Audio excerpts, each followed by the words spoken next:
Bom dia, nono ano! Como vocês estão? Prontos para mais uma manhã de videoaulas? Hoje é quarta-feira e eu vim apresentar as aulas da videoaula de hoje. Hoje vocês terão uma aula de história, uma aula de inglês, uma aula de redação e uma aula de biologia. Pessoal, e as aulas ocorrerão nessa mesma sequência. A primeira aula, uma aula de história, ministrada pela Miss Aires. A segunda aula, uma aula de inglês, ministrada pelo Mr. Steffley. A terceira aula, uma aula de redação, ministrada pela Miss Cristiane. E a quarta aula, uma aula de biologia, ministrada então pela Miss Val. Pessoal, lembrem-se que aqui na descrição do vídeo estão os minutos e os segundos exatos que cada uma dessas aulas começam, junto com as atividades de homework de vocês, ok? Pessoal, me coloco à disposição. Qualquer coisa, podem nos procurar. Uma ótima aula para vocês, uma boa quarta-feira e até amanhã. Fiquem com Deus.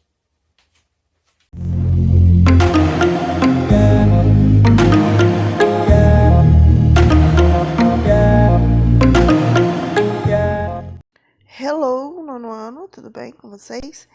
Então, como eu falei que nós íamos dividir, né, agora a nossa terceira parte sobre a Segunda Guerra Mundial. Nesse terceiro vídeo, eu vou falar um pouquinho para vocês de o que aconteceu quando os Estados Unidos realmente se tornou um aliado contra o eixo Berlim-Roma-Tóquio. Porque até então o poder bélico maior estava com a Alemanha. Os Estados Unidos, ele vem com o seu poder bélico também, seu poderio aí na questão de armas e armas tecnológicas também, e faz com que essa guerra tome aí um novo rumo, certo? Então, o ano de 1941, por volta ali de 1941, as forças do eixo Berlim-Roma-Tóquio, eles tinham uma vantagem e mantinham os territórios que eles tinham conquistado sob controle. E então eles avançavam em diversas frentes, até porque eles tinham do seu lado Berlim, né, na Alemanha, eles tinham do seu lado as forças da Itália e as forças do Japão. Então, eles tinham esse poder e avançavam na conquista de vários territórios. Porém, quando os Estados Unidos entram no negócio, o grupo dos aliados, ele se torna mais forte. Então, uma das primeiras conquistas é a conquista da União Soviética no a, a, que contém, digamos assim, que barra a invasão da Alemanha sobre Berlim. Então, essa vitória da União Soviética ela foi tão importante porque acabou com a ideia de que o exército alemão era invencível. Então, assim, começou um grande avanço do exército com destino a Berlim para conquistar aí o território de Berlim, onde que estava concentrado as maiores forças. Então, enquanto isso, no norte da África, os aliados, eles também venceram algumas guerras e facilitou com que a Itália contesse as tropas alemãs. Então, com isso, os italianos também conquistam algumas vitórias. O povo italiano, com essa invasão, com essa conquista aí das tropas, o povo italiano ele pede então que Mussolini ele se afaste e começa as negociações para que Mussolini ele se renda aos países aliados. Porém, ele tem o apoio do Hitler, então ele continuou no poder dentro da Itália durante um tempo. Só que assim, a resistência não durou muito tempo, porque, afinal de contas, o poder do exército do Hitler estava enfraquecido por causa dos acontecimentos que estavam tendo lá em Berlim.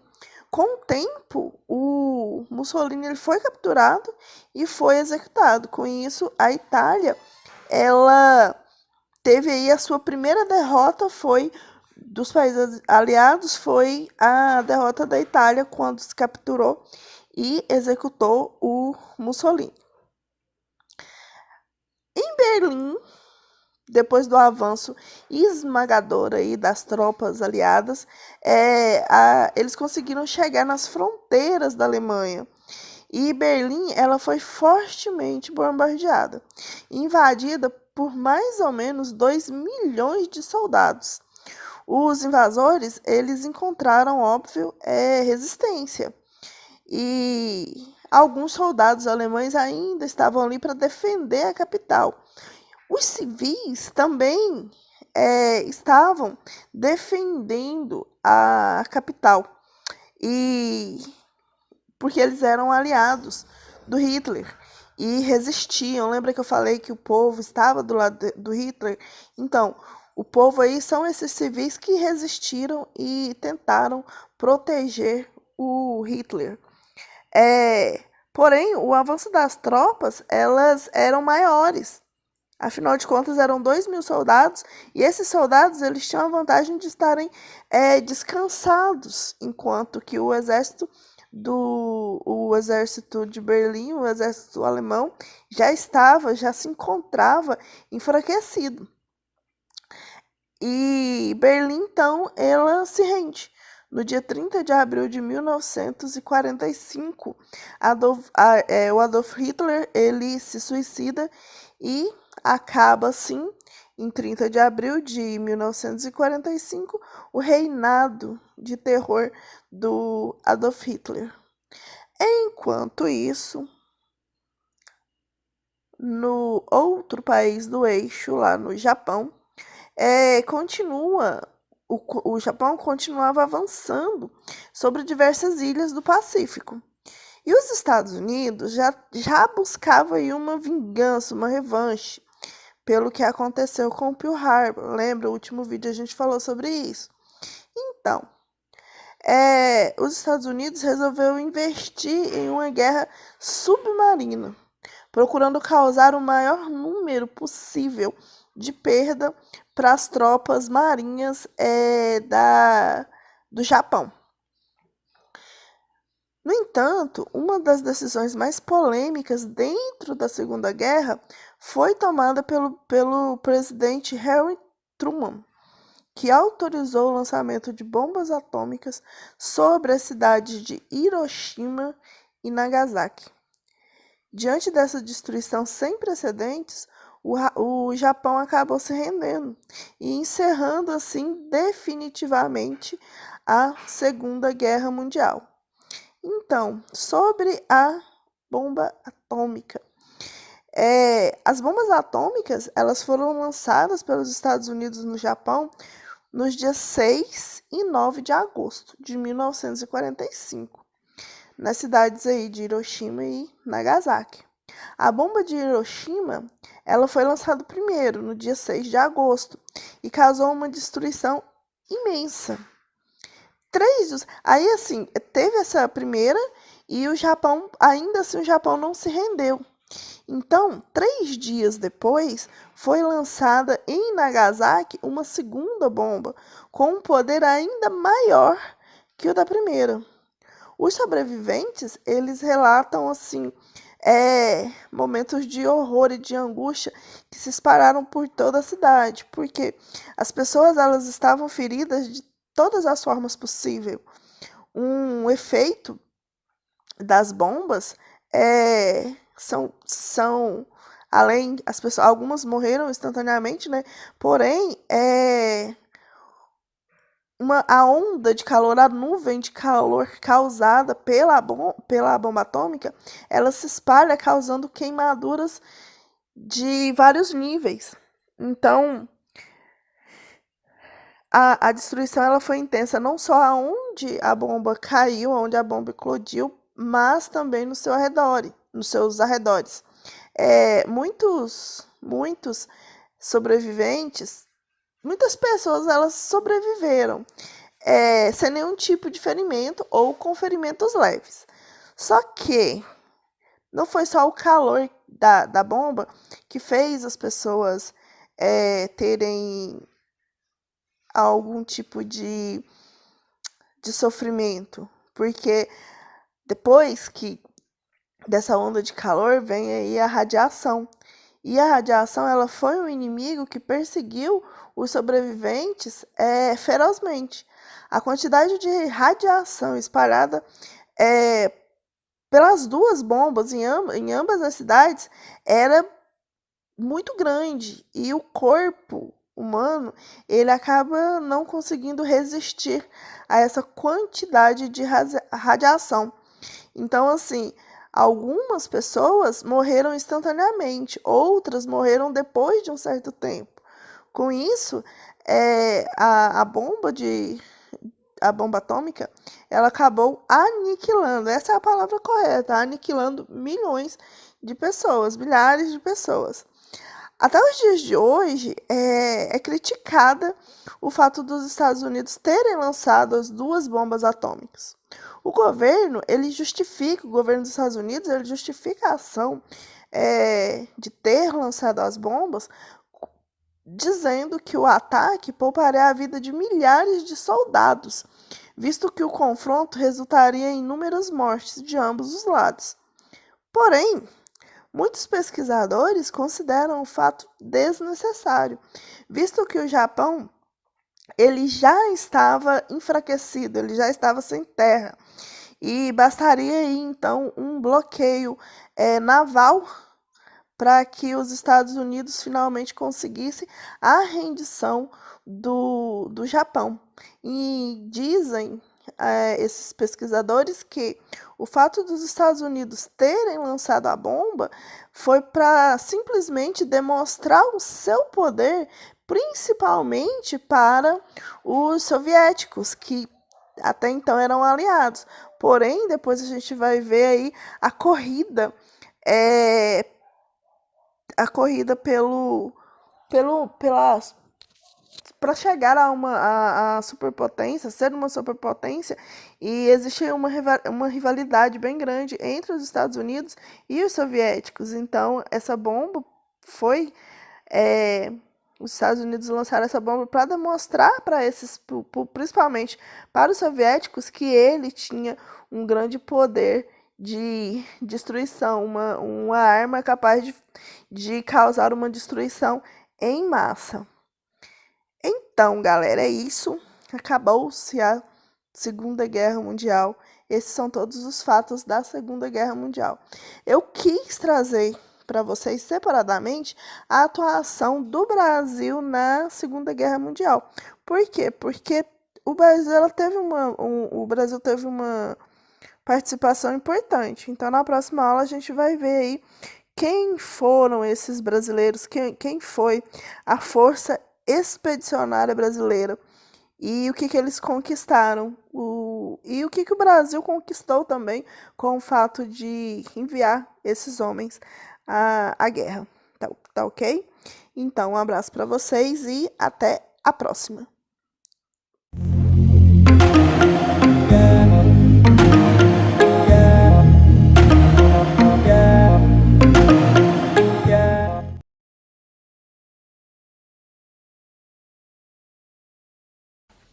Tudo bem, galera do nono ano? Nossa atividade para a aula de hoje, de quarta-feira, vai ser um texto e interpretação, Text and Comprehension, sobre o título Adult Education and Distance Learners Resource Center.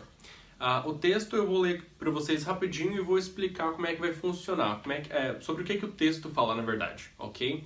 Então aqui nós temos o texto, e aí o texto também vai estar lá no Google Classroom junto com as perguntas para vocês, ok? Bem tranquilo o texto, bem tranquilo de trabalhar ele. Eu coloquei a tradução para ajudar vocês, beleza? Então, basicamente isso. Vamos lá. Adult Education in Distance Learners Resource Center. The Virtual University Gazette is a monthly electronic newsletter for distance learning professionals working at the adult and post-secondary educational training levels. VUG is issued free via email and the first of each month. Each issue includes news of new distance learning programs in both academic and corporate sectors, as well as job opportunities and links to online learning hotspots in the virtual university movement. VUG is published by Vicky Phillips, CEO of Lifelong Learning, a distance learning consulting firm located in Waterbury, Vermont, United States of America. Back issues of VUG are achieved online each month at Lifelong Learning's Adult Educational and Distance Learners Resource Center. www.geteeducated.com. To subscribe to receive the VUG free via email, each month send the single word subscribe in the email message to vug@oaknetpub.com. To unsubscribe, send the single word remove to vug@oaknetpub.com. You may also use the form below to submit your email address for subscription to VUG. So actually, this is the text. O texto ele trata de uma plataforma online, de recursos online, para pessoas que trabalham na área da educação, e ali especifica muito bem que áreas são essas, ok? E o que elas conseguem com esses sites. Então mostra tanto como que a pessoa faz para se inscrever, quanto para se desinscrever, o local que se localiza central de onde a pessoa correspondente publica as informações sobre isso e quais são as informações publicadas, mas é relacionado com o mundo acadêmico, com o mundo de teachers, professors, beleza? Então esse é o tópico do texto que vocês vão estar trabalhando. As perguntas são variadas, elas vão estar tanto em português quanto em inglês. Então ali vai dar uma mexida na cabeça de vocês, porém o conteúdo é fácil e a maioria das informações vão estar ali presentes no texto bem claramente. Prestem bastante atenção num porém. Se as perguntas estão em inglês, automaticamente as respostas têm que ser em inglês. Mas se a pergunta está em português, a resposta tem que estar em português também. Beleza? Então isso daí vai dar uma modificada, vai dar uma mexida na cabeça de vocês, mas é um conteúdo fácil de ser trabalhado. Então, lembrando, o texto e as atividades sobre o texto vão estar lá na página do 9º ano no Google Classroom, disponibilizado quarta-feira de manhã já para vocês irem desenvolvendo, treinando, treina a leitura, treina ali a pronunciation, a pronúncia das palavras, e vamos o máximo de esforço aí que vocês conseguirem fazer pra gente ficar craque aí no inglês, beleza? Então é isso, galera, esse é o nosso conteúdo para a aula de hoje. Até nosso próximo encontro. Tchau, tchau.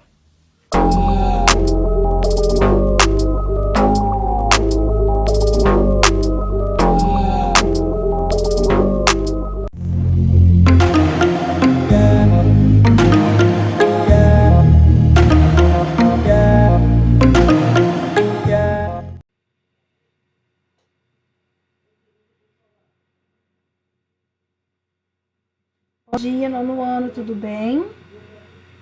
Espero que esteja tudo ótimo com vocês. Hoje, quarta-feira, estamos aí seguindo, né, o nosso horário oficial de aulas, então nós temos aí uma aula de redação. Para essa aula de hoje, eu preparei aí para vocês atividades de interpretação, de debate, de opinião, que estão relacionadas ao filme Clique. É um filme com Adam Sandler. Tem no Google Classroom uma lista, tá? Eu já disponibilizei lá uma lista com exercícios, com esses exercícios relacionados a esse filme. Então, o que eu quero que vocês façam aí? Eu quero que vocês assistam o filme. Nós assistimos esse, nós não estamos, né? Então, quero que vocês assistam o filme. Vou deixar para vocês o link, para vocês irem. Tem ele no Netflix e também tem ele no YouTube. A qualidade do YouTube é muito boa também, tá? Para vocês assistirem. Eu sugiro também que antes, né, que vocês façam, antes que vocês assistam o filme, vocês leiam a proposta de atividade, os exercícios. Por quê? Porque aí vocês já vão assistir o filme com um olhar direcionado para essas questões interpretativas. Nós iremos discutir, responder, falar sobre essas questões na nossa live. a nossa próxima live, tá? Que é na terça-feira da semana que vem, tá bom? Que vocês assistam o filme e que vocês já respondam o máximo de questões que vocês conseguirem responder. Se conseguiu responder todas, ótimo. Caso não fique alguma, durante a live nós estaremos falando sobre elas. Então, nós faremos um debate, né, relacionado à interpretação desse filme. Vou mostrar aqui pra vocês, aqui no YouTube. Não vou ligar porque a imagem não é que a imagem sai boa, é porque na hora da captura da tela a imagem sai tremida. Mas é esse aqui, ó, Clique, filme completo e dublado. Ele tem 1 hora e 47 minutos. Aqui é a imagem do personagem principal, né, o Adam Sandler. Que vocês possam assistir, curtir, é um filme de comédia, é um filme leve, acredito que vocês irão gostar bastante. Antes de passar para outra tela, deixa eu abrir aqui. Pronto. Essa aqui é a lista, tá? Que tá disponível lá para vocês. Então, aqui na atividade sobre o filme Clique, né? Ele tem 98 minutos, vale 1 ponto. Então, essa aqui é nosso primeiro trabalho aí, né? Porque tudo que vocês fazem conta com uma avaliação contínua, né? Porém, essa atividade aqui, esse trabalho, vale 1 ponto. Então, valendo 1 ponto aí na média de vocês. Então, é um trabalho, tá? Então, aqui nós temos, né, a imagem aqui, né, do cartaz do filme. Tem aqui uma sinopse, depois vem com as questões. São questões bem tranquilas para serem lidas, para serem interpretadas. Não tem nada assim, ai, que difícil, que complicado. São questões aí interpretativas de cunho tranquilo, né? Elas são fáceis de serem interpretadas. E muitas delas vêm aí, né, pedindo a sua opinião, para você justificar a sua opinião, você falar o que você pensa. Então, é mesmo no intuito de nós fazermos um debate aí acerca, né, dessa temática aí do filme. Então, essa aqui é a lista, tá? Tá disponível. Vou ler aqui com vocês a sinopse. Michael Newman é um arquiteto que descobre um controle remoto universal, que em vez de controlar objetos eletrônicos, é capaz de controlar as situações de sua vida. Os problemas acontecem quando o objeto começa a controlar também as escolhas de Michael. Então, ele controla, né, tudo e tal, mas aí tem-se a problemática, tem-se o conflito, que é o quê? É quando o controle remoto já começa a tomar conta das atitudes dele, das escolhas do Michael, que é o personagem principal. E aí, né, tem toda uma problemática em volta disso aí, né? Essa questão do controle, né? A utilização do controle remoto, né, do objeto aí, controle remoto no filme, seria mais ou menos como uma metáfora, ou seja, ela está fazendo referência a algo maior. Como que é dominar alguma coisa? Como que é você mandar em alguma coisa? E quando esse jogo vira? Quando essa situação que você domina se volta contra você? Então, são questões aí que nós iremos aí abordar durante a nossa discussão aí durante a live. Creio que vocês vão gostar bastante. Eu acho que vocês já assistiram esse filme. Eu já assisti já algumas vezes. Mas para aqueles que não tenham assistido, aproveitem aí o momento para assistir, para ter contato com uma história diferente, né? É um filme leve, né? É um filme leve, mas como eu falei para vocês, existem temáticas por trás dele que nós estaremos aí discutindo aí durante a nossa live, tá? Sobre o filme Clique, aí com Adam Sandler. Certo, né? Que é a imagem dele, tá? Então, na nossa aula de hoje é o filme para vocês responderem. Ela está disponível no Classroom, no Google Classroom. Então, mais uma vez, primeiro as perguntas, dê uma olhada aí, dê uma analisada nas questões, para depois vocês assistirem o filme, porque vocês vão assistir o filme com um olhar diferente, com um olhar já voltado para essas questões que nós estaremos, que vocês responderão e que nós estaremos discutindo aí durante as lives. Terminou de ver o filme? Já responde, aí já traz tudo pronto, por quê? Porque você já está com as suas ideias formadas, o seu pensamento já desenvolvido em cima dessa temática do filme. Tá bom, meninos? Beijo pra vocês. Eu tô com muita saudade de todos, do nosso convívio, né, lá na escola, nosso convívio presencial. Logo, logo nós estaremos aí juntos novamente.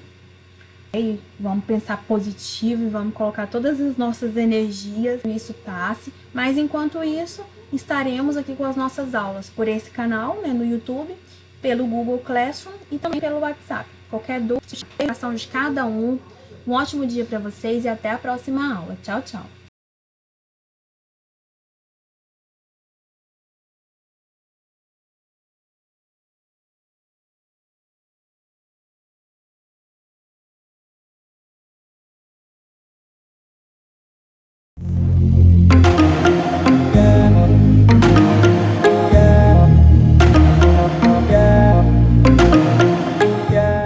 Meninos do nono, tentei fazer uma apresentação explicando como que se calcula, né, o sistema ABO. A nossa aula foi muito produtiva de ontem com a resolução de exercício, a nossa live, então eu sugiro que nas próximas aulas, né, levem mesmo exercícios diferentes para a gente calcular. É muito bom, né, vocês aprendem, conseguem ver. E aí eu preparei de forma bem simples, mas acredito que dá para vocês entenderem um pouquinho. Aí eu tenho o fenótipo e o genótipo, tá? Só vou falar desses dois. Fenótipo, sangue A, então vai ter o genótipo IA, IA, IA, Izinho. Então, o sangue A ele pode ser homozigoto ou heterozigoto.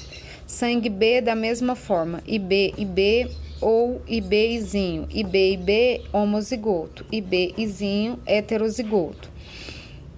Sangue A só tem sangue AB, desculpa, só tem um genótipo IA e B, e o sangue O, Izin, Izin. Aqui eu tenho novamente, então eu sugiro que vocês pausem o vídeo agora, copie isso daí no caderno, numa folha, gruda na porta do guarda-roupa, no espelho e coloca aí importante. Então anotem os fenótipos e os genótipos de cada grupo sanguíneo para não poder esquecer. Meninos, o sistema ABO, ele é formado de 3 grupos sanguíneos, tá? Na verdade, por 4 tipos sanguíneos, mais 3 tipos de alelos, tá? Sangue A, sangue B, sangue AB e O, tá? Mas nós temos 3 alelos, né? O IA, o IB e o Izinho. Sobre questão de dominância, o IA e o IB têm a mesma dominância, porque eles são alelos múltiplos ou polialelia também. Tem alguns livros que traz polialelia, outros alelos múltiplos. Mas os dois são dominantes sobre o Izin. Então, o Izin é característica recessiva, tá? Então, o IA, ele vai determinar a produção de aglutinogênio A, o IB vai determinar a produção de aglutinogênio B, e o Izinho, ele não determina a não produção de aglutinogênio. Mais o quadrozinho para vocês não esquecerem os genótipos dos grupos sanguíneos. Novamente, tá? Tipo sanguíneo A, B, AB e O. E os seus alelos, que são os seus genótipos. IA, IA ou IA, Izinho. IB, IB ou IB, Izinho. IA, IB, Izin, Izinho. Coloquei um exercício, esse exercício tem com o fator RH junto, então esquece o fator RH e presta atenção só no sistema BO. Então, qual que é a probabilidade do casal 5 e 6 terem uma criança doadora universal? Doadora universal, ele quer uma criança que seja O, certo? Então, vamos lá. Para mim saber o tipo 5, ele tá falando que ele é B positivo. O homem 5, ele é B positivo. Como é que eu vou saber se ele é homozigoto ou heterozigoto? Olha lá, a mãe dele, que é o número 2, ela é O. Se ela é O, ela é Izinho. Então, um gene vem do pai e um gene vem da mãe. O indivíduo 1, ele é IA e B, porque ele é do sangue AB. Então, um gene vem do pai e um gene vem da mãe. Então, o indivíduo 5, se ele é B, ele vai ficar Izão B, Izin. A mulher 6, ela é A negativo. Se ela é A, ela tem que ter um gene isão, certo? Só que o pai dela é O. Então, o pai dela é O, é isim, isim. Então, o gene vem do pai, o gene vem da mãe. O gene A vem da mãe, o isinho vem do pai. Quando eu fizer o cruzamento, meninos, eu vou fazer o cruzamento, eu acho que eu não consegui esse cruzamento. Não consegui. Deixa eu voltar lá. Pra vocês não ficarem prestando atenção. Cadê aqui?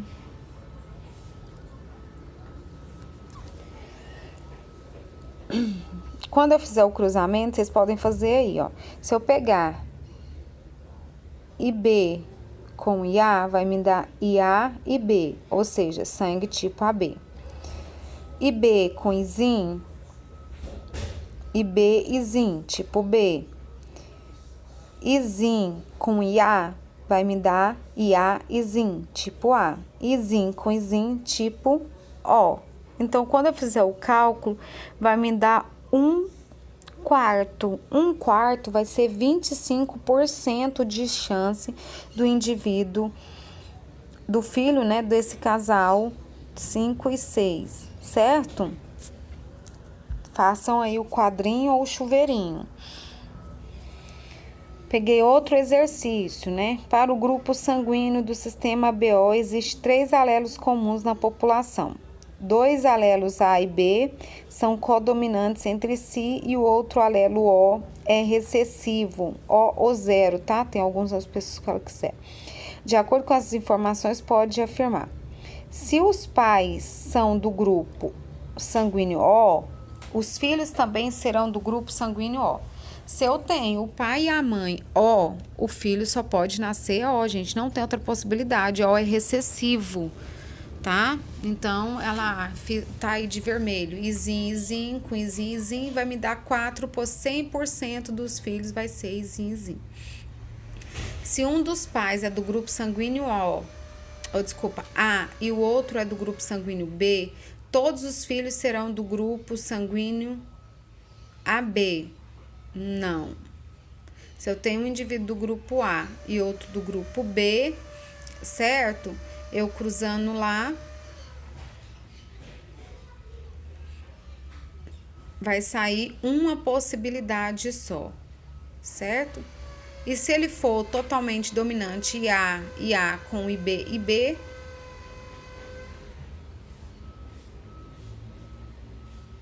aí sim pode nascer.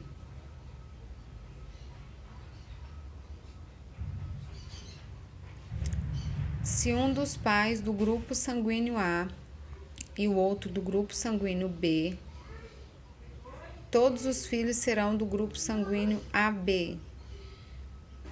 Pode ser se eles forem totalmente dominantes, né, gente? Aí pode sair do grupo AB. Mas se ele for heterozigoto, não. O exercício não me fala. Se os pais são do grupo sanguíneo A, os filhos poderão ser do grupo sanguíneo A ou O. Se os pais, sim. Verdadeiro essa. Olha, só tô em dúvida nessa L2 aí, porque se um dos pais é do grupo sanguíneo A e o outro é do grupo sanguíneo B, todos os filhos serão do grupo sanguíneo AB? Só será se os pais forem homozigoto, mas ele não fala, então a gente não pode dar como correto, certo? Então, estão corretos A1 e A3, letra D de dado, certo? Exercício de alelo múltiplo, olha aí, ó. Como que eu faço o quadro, tá vendo? Eu tenho IA e B e do outro IA e B. Então, ao fazer o cruzamento, eu vou ter indivíduos do tipo lá de verde, ó. Se eu junto IA com IA, vai me dar IAzão e A. Eu vou falar IA e A, certo? Tipo A. IA com IB, IA e B. Então, eu tenho tipo AB. IB com IA e B, tipo AB. IB com IB, eu tenho tipo B. Os grupos sanguíneos AB e AB, né? A menina, sangue tipo AB. Então, aí, como que eu faço, né? Olha lá, AB.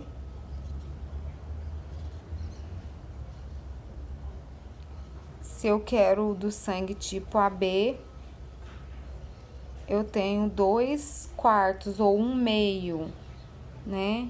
Aí, professora, por que lá tá 1/4?